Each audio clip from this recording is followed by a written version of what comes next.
তো হাই বন্ধুরা, আজকে আমরা আলোচনা করব বর্ণ, শব্দ, বিভক্তি, পদ এবং বাক্য নিয়ে। তো সবার প্রথমে আমরা কি শিখি? বর্ণ। অ, আ, হর্ষই, ক, খ, গ, এই প্রত্যেকটা কিন্তু এক একটা বর্ণ। তো বর্ণ তো আমরা চিনলাম। এবার শব্দ কাকে বলে? তো ক্লাস 5-এর এটা একটা ব্যাকরণের অংশ। শব্দ কাকে বলে? আমরা কি বলছি? কয়েকটি বর্ণ পাশাপাশি বসে যখন কোনো অর্থ প্রকাশ করে তখন তাকে কি বলা হয়? শব্দ। তো সেটাই চলো আজকে মডেলের মধ্যে দেখা যাক যে শব্দ কিভাবে তৈরি হয়। তো একটু আগে আমরা কি জানলাম? শব্দ কাকে বলে? কয়েকটি বর্ণ যখন পাশাপাশি বসে কোনো অর্থ প্রকাশ করে তখন তাকে কি বলা হয়?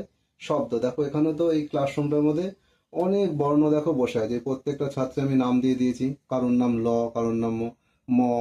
তো প্রত্যেকে কিন্তু প্রত্যেকটা এক একটা বর্ণ। তো এরা কিন্তু পাশাপাশি বসলেও দেখো কোনো অর্থ মানে এদের কোনো মানে নেই। দেখো ল, ম, লম বলে কিন্তু কোনো কিছু হয় না। ক, ব, কব, কব বলে কিন্তু কিন্তু কিছু হয় না। হস্যই, ক, বর্গাজ, ইকজ বলে কিন্তু কিছু হয় না। তো কখন হয়? শব্দ যখন পাশাপাশি বসে তার কোনো একটা অর্থ থাকে, তাই না? দেখো এইটা যদি এখানে চলে আসে, এই বন্ধুটা এখান থেকে ক যদি এখানে এসে বসে, দেখো এদের কিন্তু তাহলে একটা মানে আছে। ক, ল, ম, কলম। কলম বলে কিন্তু একটা শব্দ। তাহলে এরা পাশাপাশি বসলো এবং এর একটা অর্থ আছে, মানে আছে, তাহলে কিন্তু এরা একটা শব্দ হয়ে গেল। একইভাবে এই কটা যদি এই পাশে এসে বসে, দেখো বক, বক, বক বলে কিন্তু একটা শব্দ হয়ে গেল। তাহলে এরাও কিন্তু একটা কি হয়ে গেল? বন্ধু হয়ে গেল। পাশাপাশি দুটো ছাত্র ছিল, এবার পাশাপাশি বসে কিন্তু কি হয়ে গেল? বন্ধু, মানে শব্দ। এখানে কি হয়ে গেল? ক, ল, ম, কলম। তাহলে এরাও কিন্তু একটা কি? বন্ধু হয়ে গেল। কলম ও কলম বলে একটা শব্দ। এইখানে দেখো ব, হস্যই, বই। এরাও কিন্তু একটা কি হয়ে গেল? শব্দ, মানে বন্ধু হয়ে গেল। তো বোঝা গেল কয়েকটি বর্ণ পাশাপাশি বসে যখন কোনো অর্থ প্রকাশ করে মানে তার একটা মানে হয় তখন তাকে কি বলা হয়? শব্দ। একইভাবে আমরা পাশাপাশি যখন বসি বন্ধুরা, তখন কি হয়? পাশাপাশি কয়েকটা ছাত্র বসে, তখন কি হয়? তারা কিন্তু আস্তে আস্তে বন্ধু তৈরি হয়ে যায়।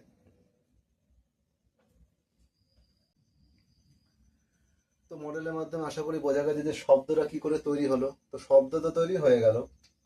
যেমন এখানে একটা শব্দ তৈরি করি, আ, ম, আম। এটাও একটা শব্দ। দুটো বর্ণ পাশাপাশি বসে শব্দ তৈরি করেছে। তো এবার বিভক্তিটা কি জিনিস? বিভক্তিটা কি জিনিস, তাই তো? এখন যদি বলি,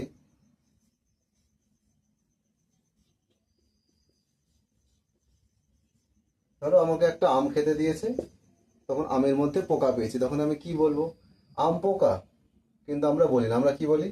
আমে পোকা। কি বলি? আমে পোকা। তাহলে আমের সাথে আমরা কি যোগ করলাম? একটা একার। এই একারটা আসলে কে?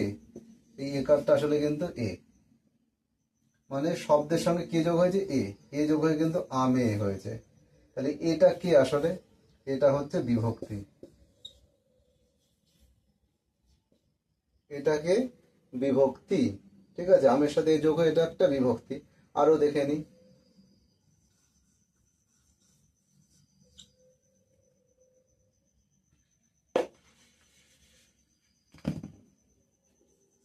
ধরো তোমাকে কেউ বললো মা বাড়ির থেকে চেঁচিয়ে যে কিরে কোথায় আছিস? আমরা বলি না এই তো বাড়ির কাছেই আছি। কি বলি?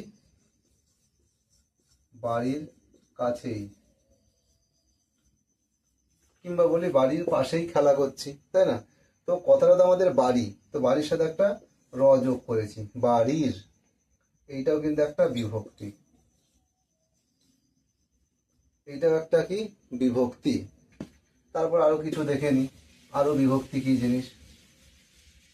যেমন আমরা বলি মাছ খেতে বসে অনেক সময় কি বলি? আমাকে মাছের মাথাটা দাও, তাই না? কথাটা তো মাছ। দেখো মাছ একটা শব্দ, দুটো বর্ণ পাশাপাশি বসে একটা শব্দ তৈরি হয়েছে। তো আমরা কি বলি? মাছের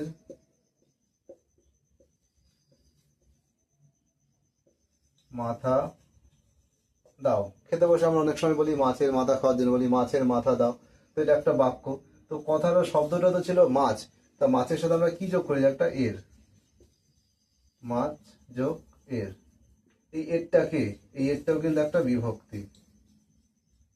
তাহলে বোঝা গেল বিভক্তিটা কি জিনিস। এই যে মাছের সঙ্গে একটা এর যোগ করেছি। যেমনি মডেলে আমরা কি দেখেছিলাম? বন্ধু পাশাপাশি বসে যখন অর্থ প্রকাশ করছে মানে তখন তারা কি হচ্ছে? বন্ধু। তো বন্ধুদের সাথে আমাদের মিল থাকে না অনেক সময়। কি করি? আমার কোনো বন্ধু একটা জামা কিনেছে, আমরা কি বলি? আমরা বন্ধুর মতো জামা কিনবো। অনেক সময় বন্ধু একটা জলের বোতল কিনেছে, আমরা বলি আমরা বন্ধুর মতোই জলের বোতল কিনবো। অনেক সময় টুপি, আমরা বলি বন্ধু টুপি কিনেছে, আমিও টুপি কিনবো। তো এগুলো হচ্ছে মিল। এই বন্ধুর সাথে যে মিল, এই মিলগুলোই কিন্তু কি বিভক্তি।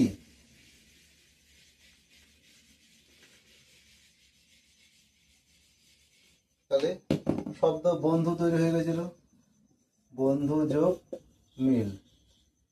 একইভাবে শব্দ যোগ বিভক্তি। তাহলে শব্দের সাথে বিভক্তি তো আমরা বুঝলাম কি জিনিস, এ এর এ সবগুলো কি বিভক্তি। এগুলো যোগ হয়ে কি তৈরি হয়, শব্দের সাথে বিভক্তি যোগ হয়ে পদ তৈরি হয়। এই যে পদ কি জিনিস বোঝা গেল, তাহলে শব্দের সঙ্গে বিভক্তি যোগ হয়ে কিন্তু পদ তৈরি হবে। যেমন বন্ধুর সাথে মিল হয়ে কি হয়, বেস্ট ফ্রেন্ড তৈরি হয় না,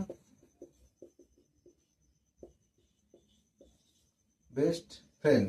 বেস্ট ফ্রেন্ড আমরা কাদের বলি, আমাদের সঙ্গে যাদের মিল থাকে বিভিন্ন ব্যাপারে, তাই না, খাওয়া দাওয়া হোক, জামা কাপড় কেনা হোক, বা খেলনা নিয়ে বা টুপি নিয়ে, তখন আমরা বন্ধুর সাথে যখন মিল খুঁজে পাই তখন আমরা কি বলি, তারা আমাদের বেস্ট ফ্রেন্ড। একইভাবে শব্দের সঙ্গে যখন বিভক্তি যোগ হয় তখন সেটা কি তৈরি হয়ে যায়, পদ। তো পদ আমাদের দেখবে বন্ধু তো বেস্ট ফ্রেন্ড তৈরি হলো, এবার বেস্ট ফ্রেন্ডের একটা গ্রুপ থাকে, যে আমরা এই কজন আমরা বেস্ট ফ্রেন্ডের গ্রুপ, কি বলি আমরা, গ্রুপ।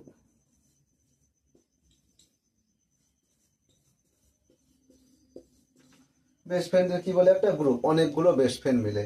এরকম গুলো অনেকগুলো পদ নিয়ে কি তৈরি হয়, বাক্য। যেমন বললাম,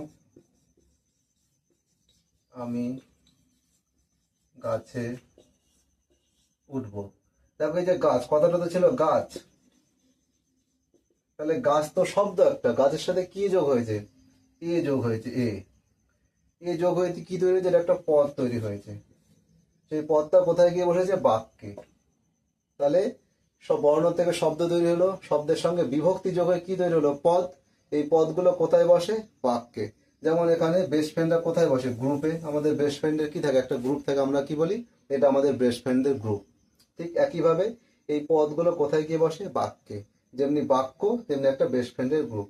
তো এই বাক্য তাহলে কি করে তৈরি হয়, বোঝা গেছে।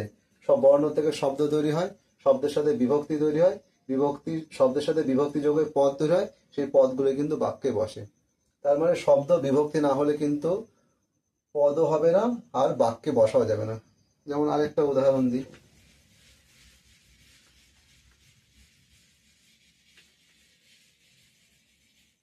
আমরা যেমন বলি কি তরকারি, তাই না, তরকারি খাবো।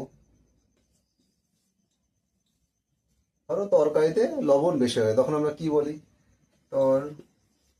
তরকারিতে লবণ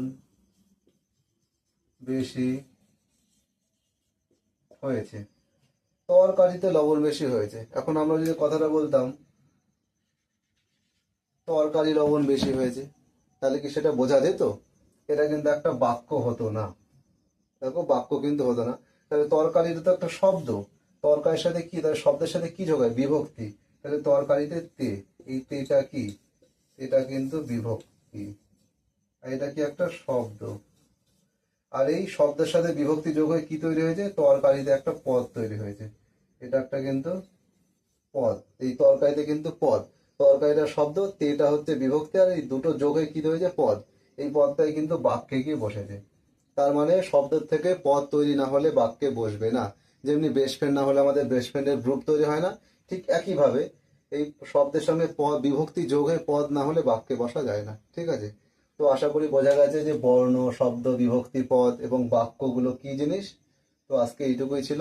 তো দেখা হচ্ছে পরের ভিডিও, টাটা।